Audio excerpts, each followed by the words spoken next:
Praise the Lord. எப்போதும் கோபத்தோடும் சண்டை போடக்கூடிய மனநிலையோடு இருக்கீங்களா?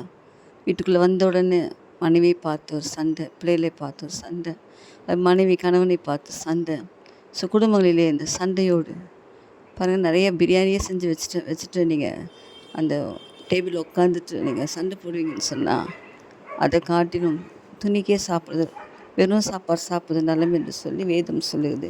நீதிமொழிகள் 17ஆம் அதிகாரத்திலே சண்டையோடு கூடிய வீடு நிறைந்த கொழுமையான பதார்த்தங்களை பார்க்கிறோம் அமெரிக்கையோடு சாப்பிடும் வெறும் துணிக்கையே நலம்.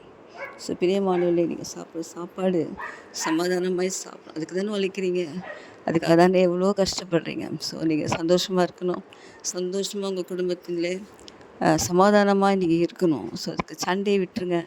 அந்த சண்டை வருவது முன்பதற்காக, சண்டை ஸ்டார்ட் ஆகிறதுக்கு முன்னாடியே அந்த விவாதத்தை விட்டுட்டு சமாதானமாய் போயிடுங்க.